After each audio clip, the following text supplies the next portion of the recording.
My name is Nathan, and 1 hour after my brother mocked me in front of 200 wedding guests calling me just a waiter, my $1 million startup deal hit national news. He laughed. The room laughed. But by the time CNBC aired my story live from the ballroom, no one was laughing anymore. Not even my dad, who emailed me the next day just to say he was proud. I didn't reply. I didn't need to. The wedding invitation sat on my kitchen counter for 3 days before I touched it. It was thick, elegant, probably cost more than my monthly rent back in college. White cardstock, gold trim, the whole 9 yards. Ethan always had a thing for appearances. I was leaning against the sink in my condo in Seattle, coffee in one hand, phone in the other, rereading the envelope like it might change. Ethan Tran and Madeline York cordially invite you, blah, blah, blah. My brother, the surgeon, was getting married, and somehow I was expected to show up and smile like we hadn't been estranged for 5 years. I hadn't spoken to Ethan since the Christmas dinner where he called my startup a hobby and told me I should have stayed in banking if I wanted to be taken seriously. I had walked out that night and never looked back. Not one birthday, not one call. Our parents, Robert and Linda, tried to patch things up, but I had stopped listening. Ethan was the golden child, always had been. I was the risk taker, the disappointment with a business plan and no backup. The irony was GlidePay was on the brink of something huge. We had just finished negotiations for $1 million funding round, and if everything went right, it would be announced publicly within the week. But no one in my family knew that. They didn't ask. I stared at the RSVP card, still blank, then looked at the message from my mom on my phone. Her voice was tired, her tone always soft with me.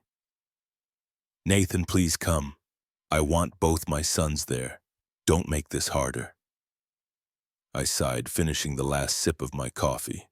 The bitterness lingered. I picked up the phone and called her. She answered on the first ring. "Nathan." "Yeah, it's me. You got the invitation?" "I did." She paused. Her voice dropped lower, like she didn't want to be overheard. "I know it's awkward, but it's important. You being there means a lot, even if you just come for me." I leaned against the window, watching the mist roll over the Sound. "Mom, I'm not sure Ethan wants me there."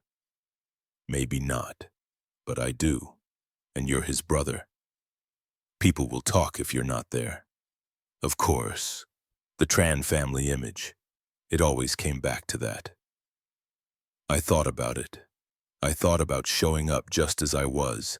Not the kid who walked away from a finance job, not the black sheep, just me, Nathan Tran, CEO of GlidePay, even if no one there cared.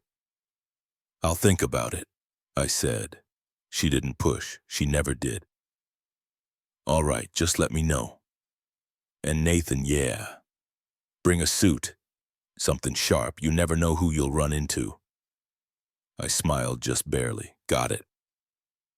When the call ended, I stood there for a long minute. Then I walked over, grabbed the RSVP card, and checked the box. Will attend. Maybe it was time to remind my family who I really was. The next morning, I opened my closet and stared at the rows of jackets I hadn't worn since my last investor pitch. Nothing screamed wedding material. I ended up calling my assistant Jordan and asked him to find me something clean-cut and not too flashy. We had a meeting in 2 hours, but he said he'd handle it. Jordan was dependable like that. I headed downtown for a coffee with Priya, my CTO.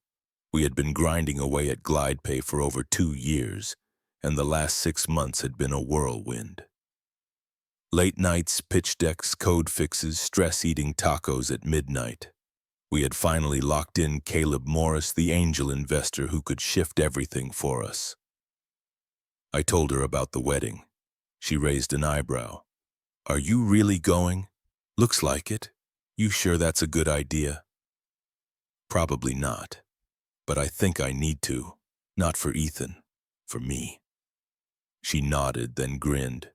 Wear the navy suit. You always look like you mean business in that one. I smirked. It was nice to have someone believe in me, someone who saw me beyond the family label. Back home that night, I packed a bag. One suit, 2 shirts, and my laptop. I couldn't afford to unplug entirely. The funding announcement could go live at any time, and I needed to be ready. I glanced again at the invitation before sliding it into the side pocket of my bag. Saturday, 3 p.m. Hill Country Resort just outside of Austin. I hadn't been back to Texas in years. I stood in the middle of my living room, took a deep breath, and closed my suitcase. Whatever happened at that wedding, I would walk in as myself. Not who they thought I was, who I had become. When I was 22, I walked across the stage at UCLA's graduation with a double major in finance and economics, shaking hands with a dean who barely remembered my name but handing me a diploma I had killed myself for. I remember Dad standing in the front row, clapping a little too loudly, then immediately saying after, "All right, time to find something real." That something real ended up being an analyst job at Wells Fargo in San Francisco. Nothing flashy but stable, predictable, just like he liked it. For 3 years I did the job. I climbed ranks, got better at numbers I didn't care about, and earned bonuses that I barely spent. I wore suits that made me feel like I was playing dress-up in someone else's life. I knew deep down it wasn't for me. I just didn't know how to say that to a father who had spent his entire life believing in tradition and track records. When I first brought up the idea of starting GlidePay, Dad didn't laugh. That might have been easier. He looked at me like I'd said I wanted to run away and join a circus. You're going to throw away a stable career to chase some app idea. It's not just an app, I had said. It's infrastructure. Real-time transfers for immigrant workers sending money home. The fees they're paying now are criminal, and you're going to fix the financial system. That was the end of that conversation.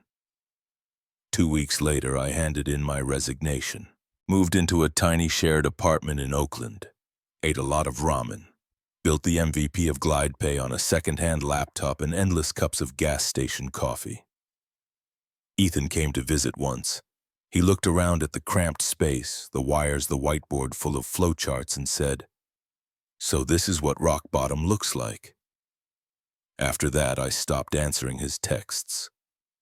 When GlidePay got its first 10,000 users, I sent Mom a screenshot. She replied with a heart emoji and a keep going. I never heard from Dad, not a word. Sometimes late at night, I'd scroll through Ethan's Instagram, his hospital banquets, medical missions, conference photos in Dubai.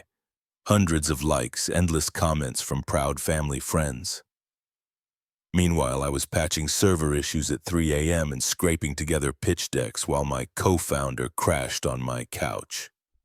There was a time I thought I wanted validation from them. A time I might have traded it all just to hear Dad say, "I'm proud of you." But somewhere along the line, I stopped needing that. I had Priya. I had Jordan. I had a product that was working. And I had investors finally listening. The silence from my family had once been a wound. Now it was just background noise. Still heading back to Texas felt like stepping into a time machine. I could already hear the questions from distant cousins, the judgmental looks from old family friends. "So what do you do again?" "Oh, still doing that internet thing." I could already picture Ethan's smug smile, the one that always came right before he said something. Cutting, disguised as concern, I braced myself.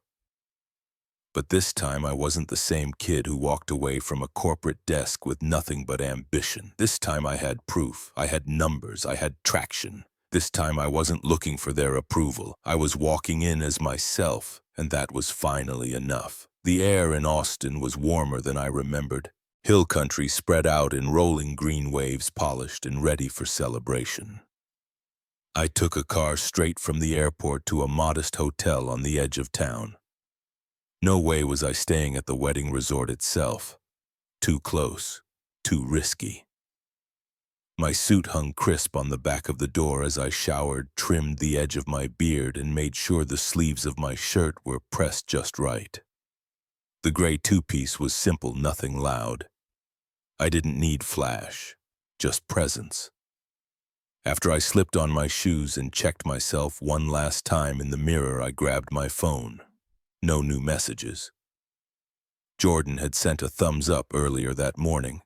Priya had texted a reminder to breathe. I arrived at the resort 10 minutes before the rehearsal dinner was scheduled to start. The place was massive, all rustic charm and high-end details. Twinkle lights already strung in the trees, valet in tailored uniforms, white-gloved servers moving with quiet purpose. I walked up the stone path, ignoring the nerves low in my stomach. I belonged here. Whether they saw it or not, the first person to greet me was Madeline. She emerged from the lobby like a scene from a memory. Her hair swept into an elegant chignon, eyes lined sharp, but her smile was unmistakably hers. We had met freshman year at UCLA, lost touch, reconnected briefly before she started managing luxury events. "Nathan Tran," she said quietly as she approached. "Still allergic to RSVPs, I see." I chuckled. "Some things never change." She leaned in and hugged me, quick and discreet. Then she pulled back, her tone dropping. "Thank you for coming. Not many people here know the history, but I do, and I know this isn't easy." I nodded, something tight in my chest unwinding just a little. "I appreciate that." She glanced around, then gestured toward the main courtyard. "Most of the family's gathering over there. Dinner's casual, tonight seating's open. You'll find your name near the back, don't take it personally." I smirked. I wouldn't expect anything else. As I walked deeper into the resort, past candlelit tables and catered hors d'oeuvres, I caught the familiar cadence of my mother's voice.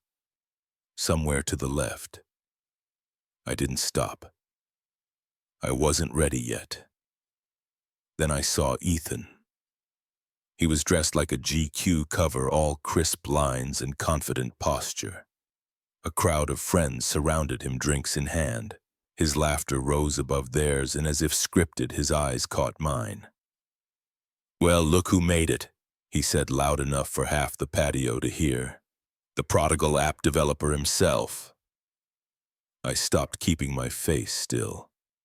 "Didn't think you'd make time in your waiter schedule," he added, clapping me on the shoulder with just a bit too much force. The laugh that followed came from a few of his friends, sharp and awkward. I let the moment hang. Then I said evenly, "Still serving, just not food." Madeline stepped up quickly beside us, her eyes warning Ethan with a subtle glance. "Nathan just arrived. Let's give him a moment to settle in." Ethan raised his glass. "Of course. Make yourself at home. Try not to pitch any investors over dinner." I moved past him without responding. The nerves were gone now. In their place was a simmering calm. Not anger, just certainty. The resort staff directed me to my place at the far end of the courtyard, behind the cousins and second cousins. It was fine. I didn't come for the seating arrangement. As the evening sun dipped below the hills, I sat quietly watching old faces parade by. One aunt asked if I was still in California, another if I'd found a real job yet. I nodded politely, sipped my wine, and let it slide. Then I caught sight of my dad across the room. Robert Tran hadn't aged much. His hair was still mostly black, suit, sharp expression unreadable. He hadn't noticed me yet. I wasn't ready to close that distance. Madeline stopped by again midway through dinner. She placed a hand on my shoulder and whispered, "You handled that well." "He's under pressure. This wedding's more his stage than mine." I met her eyes. "You doing okay?" She hesitated, then smiled. "It's complicated, but I've got it." I watched her walk away back toward Ethan, whose smile widened when she returned to his side. The performance resumed. I sat back, folded my napkin, and let the ambient music and clink of glasses blur around me. Whatever happened tomorrow, I knew I wouldn't forget this moment. Not the laugh, not the looks, not the quiet way I chose not to rise to it, and that was the difference now. I didn't need to prove anything to them. But I wasn't above letting the truth speak for itself. Soon. The morning of the wedding was still and overcast. I woke up earlier than I needed to and went for a run through the quiet edges of the hill country trail behind my hotel. It helped clear the buzzing from my head. My inbox had one unread message, the subject line catching my eye instantly. From Caleb Morris. I tapped it open. If the confirmation clears by 1 p.m. EST, CNBC will run the segment this afternoon. Congrats in advance. You earned this. I read it 3 times. The weight of the words settled into my chest like ballast. This was it. The deal was about to go public. The timing impeccable. By noon, I had dressed and called a rideshare to the resort. The ceremony was scheduled for 3, but the family and wedding party were already gathering. I walked through the main lobby again, ignoring the glances, the under-the-breath comments. My gray suit fit better than I remembered. Clean lines, quiet confidence. The outdoor ceremony space was arranged along a stone terrace overlooking the valley. Chairs faced a floral arch where Ethan and Madeline would soon exchange vows. Guests milled about, taking their seats, sipping water from glass dispensers lined with lemons and cucumbers.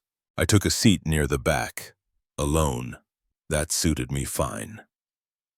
The ceremony began just after 3. Light classical music played and the crowd stilled. Madeline walked down the aisle, radiant and composed.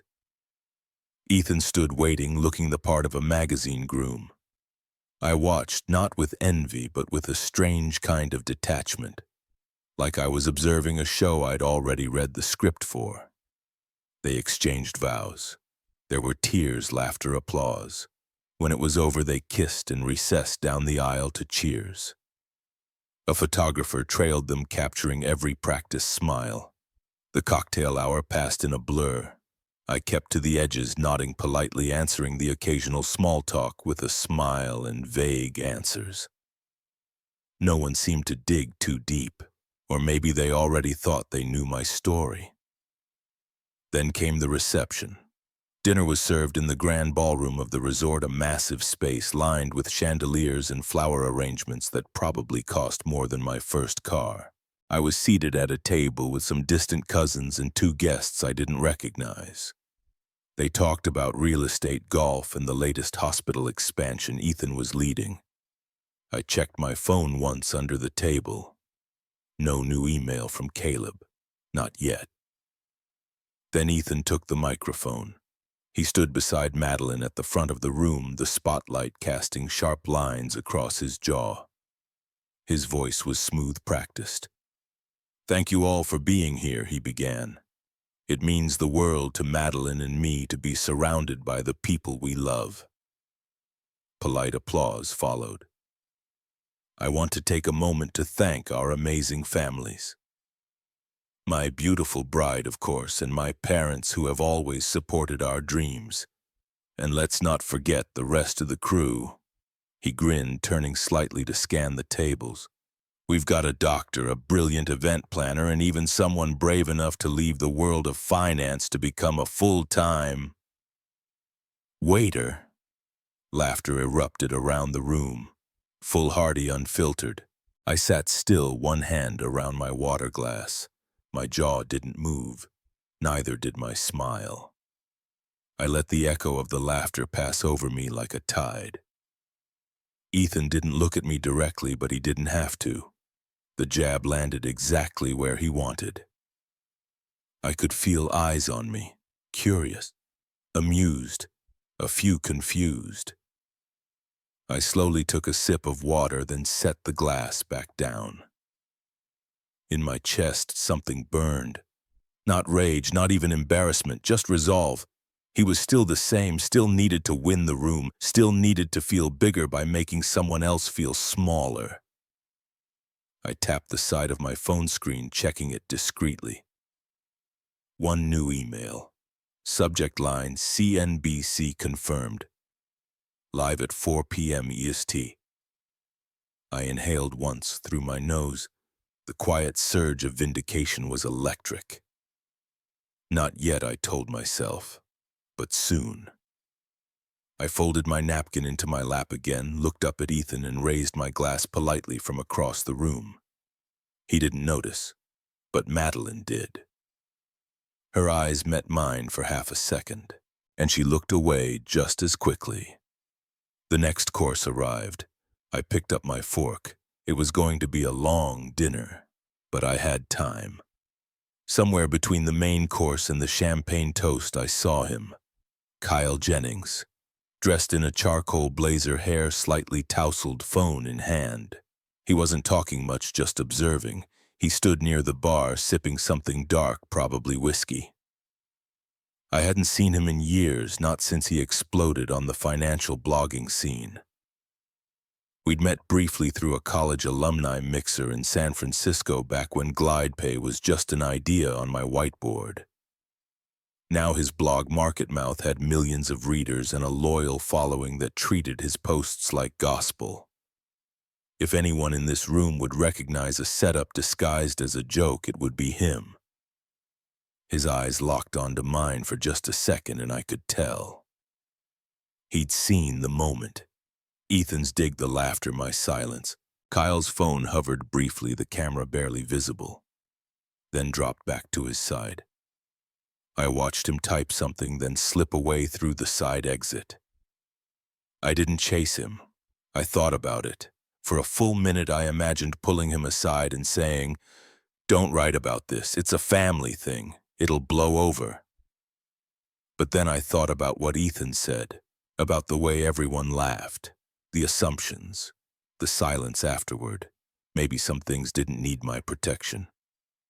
I reached into my jacket, pulled out my phone, and refreshed CNBC. Nothing yet. The server came by to refill my glass. I nodded thanks, barely noticing. The hum of the room returned, low and indulgent. Dessert was being served. I hadn't touched my entree. The email from Caleb still sat in my inbox, unread again. I opened it, read the line one more time. Live at 4 p.m. EST. That was 30 minutes ago. I switched to Twitter. My feed was a blur of posts about the markets, the election cycle, the usual noise. Then I saw it. Kyle's account, verified, 2.3 million followers, saw this in real time. Groom publicly mocks his brother at a wedding for being a waiter. Turns out the brother is the CEO of a fintech startup closing a $1 million round. CNBC just confirmed the deal. Underneath the tweet was a photo.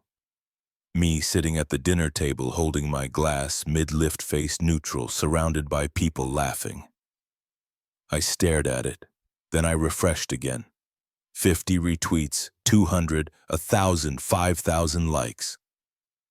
Comments poured in. This is why you never assume. Ethan's about to have the most awkward honeymoon of all time. That smile says he knew the check had already cleared. I locked my phone. I didn't say anything.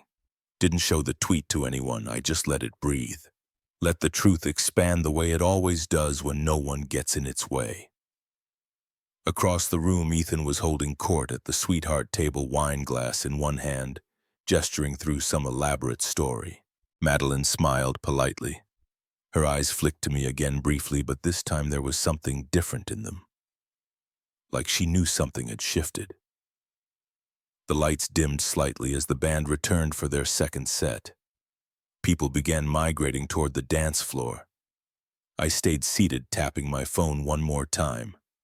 Now CNBC's tweet was pinned at the top of their feed. Breaking GlidePay closes $1 million Series A round, signaling a major move in the remittance fintech space. It was official. It was public.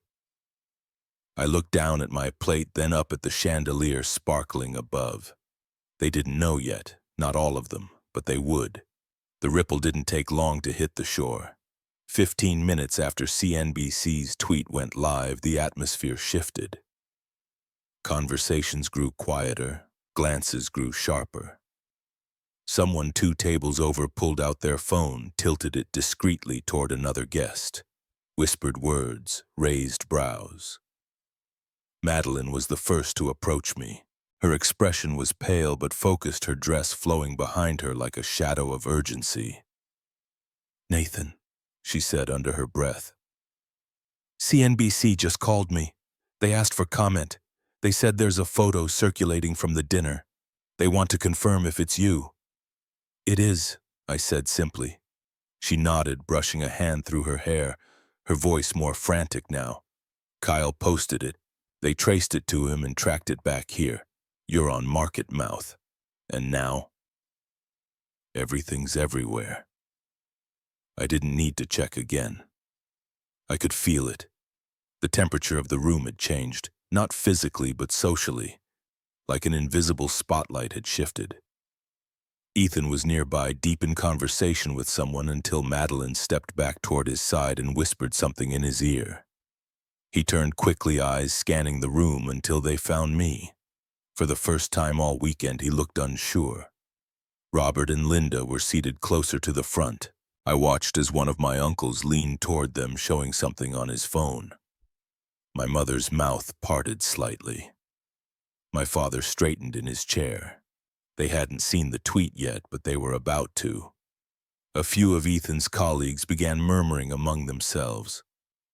A guy in a navy blazer glanced at his screen, then toward me, then back again. I caught the movement without flinching. Then came the next surprise. A woman with a press badge hanging from a soft leather lanyard stepped into view. I didn't recognize her. She wasn't dressed like a wedding guest, more like someone from a news team. "Nathan Tran?" she asked softly. I gave her a curt nod. "I'm from KXN Austin. I was here covering the venue for a segment on destination weddings.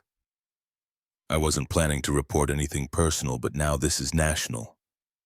I was hoping you might offer a brief comment." I looked her dead in the eye. "I'm here for my brother's wedding. That's all I'll say." She hesitated, then gave a respectful nod and stepped back. I appreciated that. Professional courtesy still existed somewhere. The band was still playing, but fewer people were dancing. More eyes were shifting toward me. I could feel the weight of their curiosity. I stood and walked outside past the tented area, through a row of hedges, into a quieter corner of the resort garden. The sun had fully set and soft fairy lights blinked overhead. I finally checked my phone again. The tweet had crossed 20,000 retweets. MarketMouth's article had climbed into Twitter's trending tab. GlidePay's website traffic was surging. Our analytics backend pinged me with a notification. "Server load high. Traffic from CNBC." I put the phone away and took a deep breath. For years, I thought the hardest thing was building a company from scratch. It wasn't. It was sitting here in a suit that finally fit, watching the people who once underestimated me recalibrate everything they thought they knew. Behind me, the laughter had died down.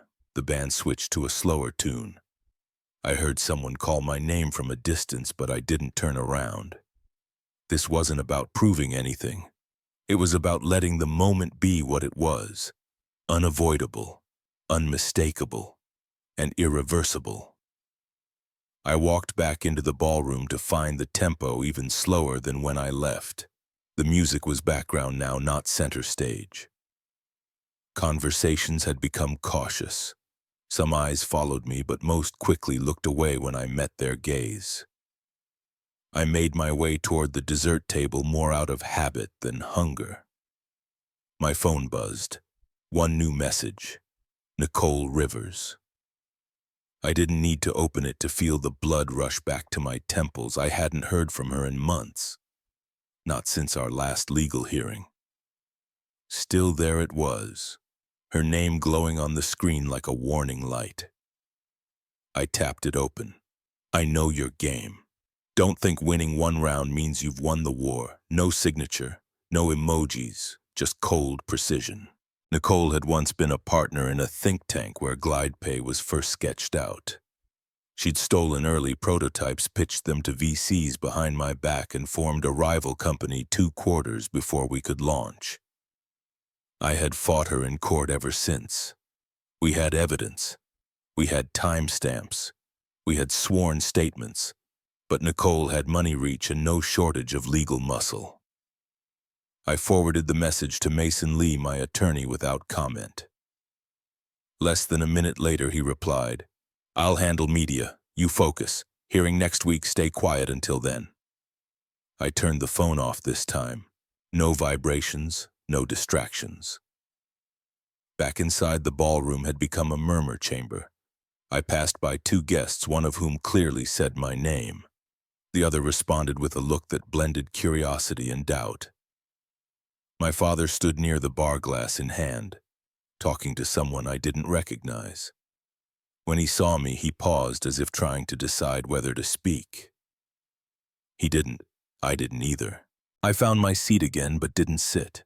My hands rested on the back of the chair, gripping it lightly. I looked at the dance floor now, nearly empty, the bride and groom gone somewhere. Then I felt it. The tension wasn't just public anymore. It had tunneled into me. For years, I'd focused on the next milestone, the next pitch, the next hire.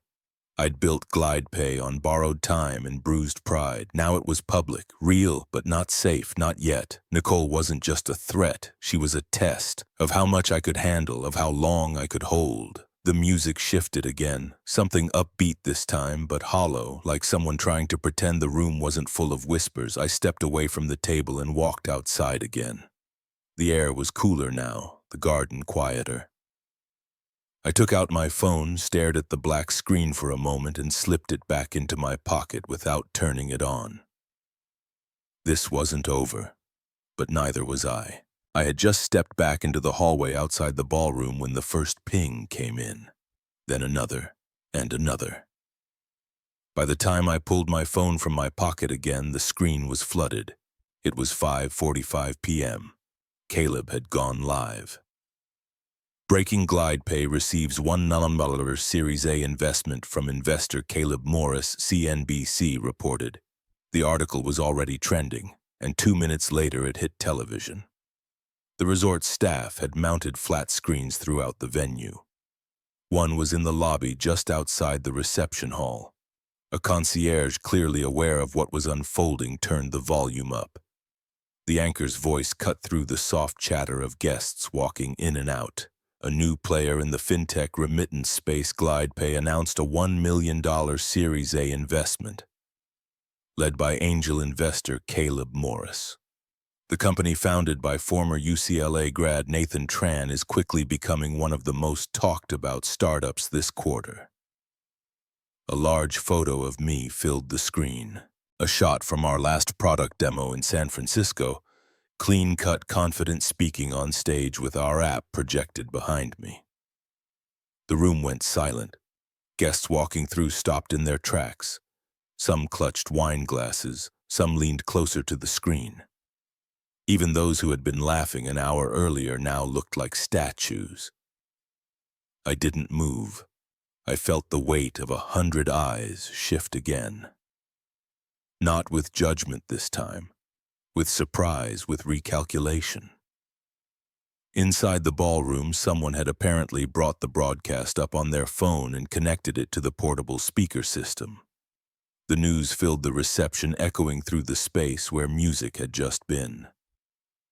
Linda appeared near the doorway. Her eyes scanned the crowd until they found the screen. She covered her mouth. I saw her shoulders tremble.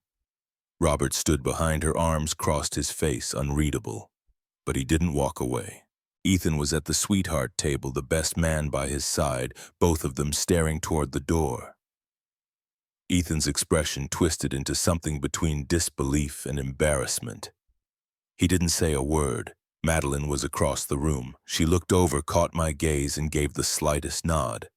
No smile, just acknowledgement.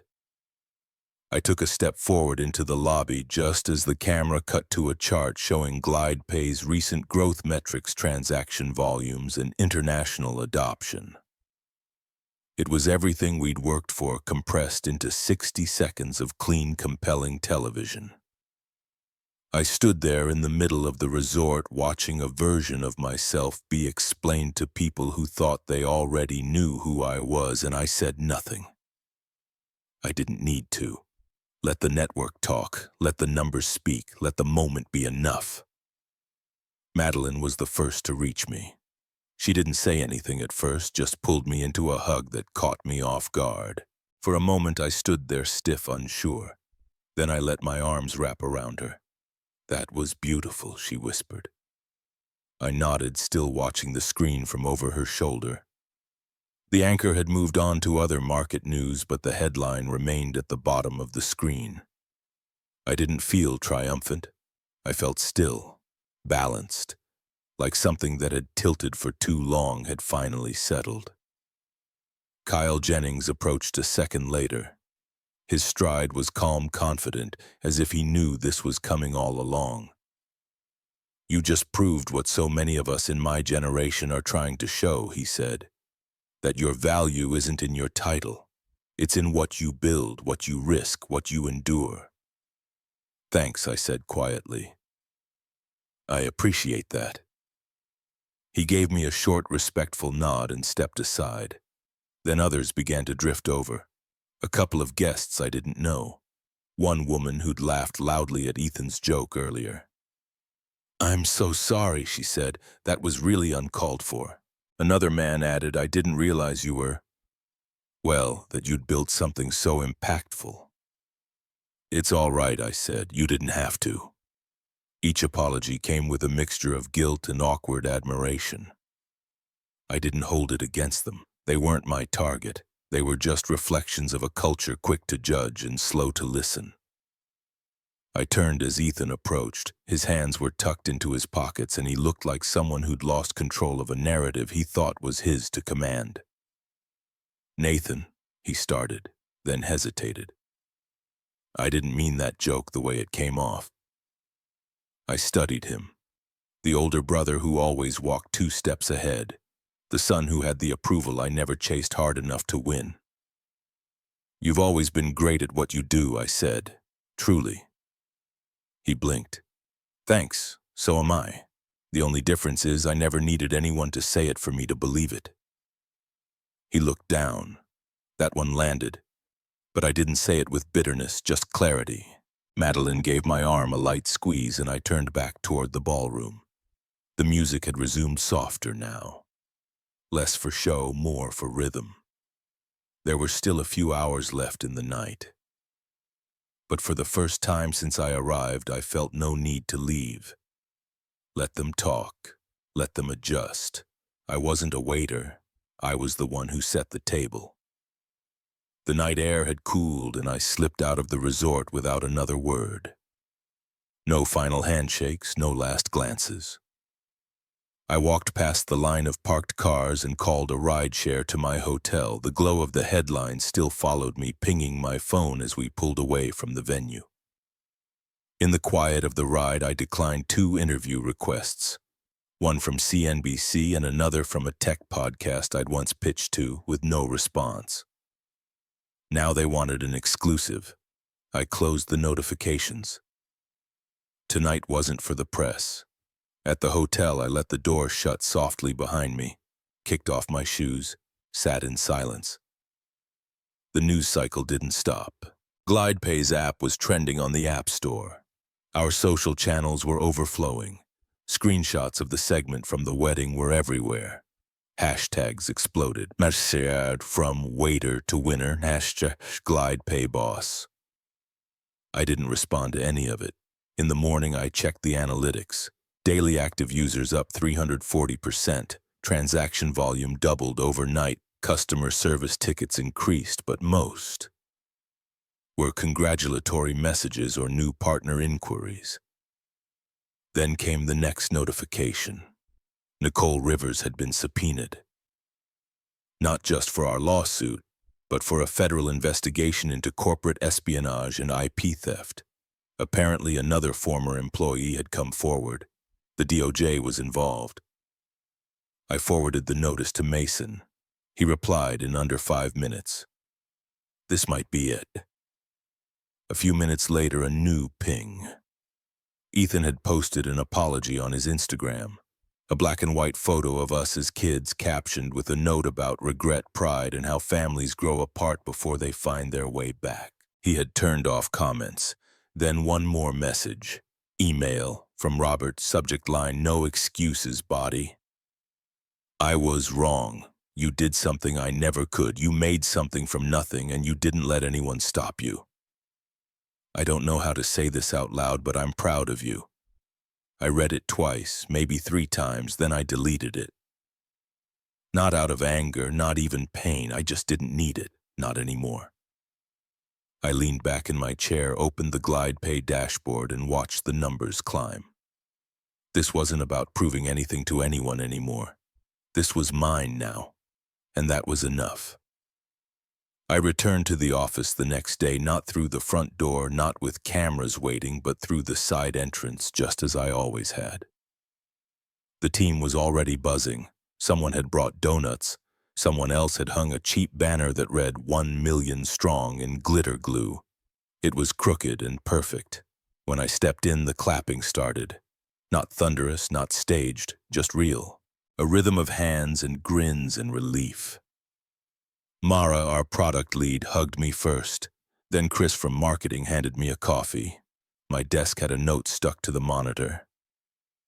Thanks for betting on us. We didn't need a speech. They'd seen the broadcast, they'd read the headlines, but what mattered most to them wasn't the investor or the attention. It was the validation that what we built mattered. That the long nights and launch bugs and heated debates were for something real. Mara pulled up a campaign mock-up on her laptop. Press Kit's email blasts a pitch for a media blitz. Should we ride the wave, she asked. I looked at the glossy renders, the bold fonts, the projected timelines. Then I shook my head. Let's just make the product better. That's the only PR we need. Chris grinned. Knew you'd say that. Later that afternoon, I stepped into my office. It was still modest. A whiteboard with chaotic scribbles, a small couch, where I sometimes napped, and a window overlooking the parking lot. Nothing flashy, but mine. I sat down and opened the GlidePay dashboard. The numbers were still climbing, but more than that, the support tickets had shifted. They weren't just about bugs or features. People were writing to say they felt seen, that they finally had a way to send money home that didn't feel like punishment. My phone buzzed. It was Mom. I stared at the screen for a moment before picking up. Nathan, she said softly. I know I haven't said much lately. I waited. But I want you to know, I'm proud of you. I really am. Not because of the money, not because of the TV, but because you did it your way, and you didn't let the rest of us stop you. I didn't say anything for a second. Then I smiled. Thanks, Mom. That means a lot. There was a pause. Then her voice broke just a little. Come home soon. Okay, I will. We hung up and I stared out the window. Cars passed. People moved. Somewhere someone was downloading our app for the first time. And for the first time in years, I felt like I belonged right where I was. The invitation came 3 months after the wedding. A panel at TechRise Summit in San Francisco. They wanted a founder who had weathered both ridicule and resilience. I didn't hesitate. GlidePay had just crossed 500,000 users. Our Series A was officially closed, but none of that felt as surreal as walking into the Moscone Center wearing the same gray suit from the wedding, this time by choice. Backstage was humming, staff with headsets, speakers reviewing notes. I stood quietly in the wings, my hands folded, waiting for my cue. A young woman approached, clipboard in hand. Mr. Tran, we're ready for you in 2. I nodded. My mouth was dry, but not from nerves. This wasn't about performance. It was about presence. The moderator gave the signal. The curtain parted. I stepped into the light. The audience was vast, stretching back into the shadows. Rows of tech hopefuls, VCs, college kids clutching notebooks. I adjusted my mic and scanned their faces. You probably know the headline I began. CEO gets mocked at his brother's wedding. Hours later, his deal hits national news. But let me tell you the story behind the headline. Laughter, not mocking, recognition. I told them about Ethan, about how growing up he was the golden child, the one who never got in trouble, who always colored inside the lines. I was the kid with big ideas and messy notebooks. I shared how I'd made a comfortable life at Union Trust only to throw it away on an idea no one believed in but me. I talked about my parents' silence, the years spent proving something without even knowing who I was proving it to. And then I told them about the wedding, about standing there with a glass of water, hearing my brother joke about me like I was background noise. And how in that moment I didn't lash out. I didn't storm out. I just waited, because I knew something he didn't. That day wasn't the peak of his success, and it wasn't the end of mine. They were quiet, still. I told them about Kyle Jennings and the viral post, about CNBC, about how in less than 2 hours the perception of who I was changed. Not because I did something different, but because the world finally caught up. People didn't come up to me because I was suddenly famous. They came up because they saw a part of themselves in my silence. In that moment of restraint, of dignity, I paused, letting the weight of it settle.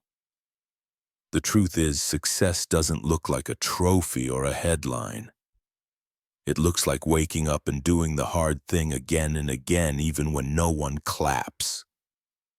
Especially when no one claps. My voice caught slightly. I let it. We don't build companies to prove people wrong. We build them because we believe there's a better way. But if in the process some doubt gets burned off, so be it.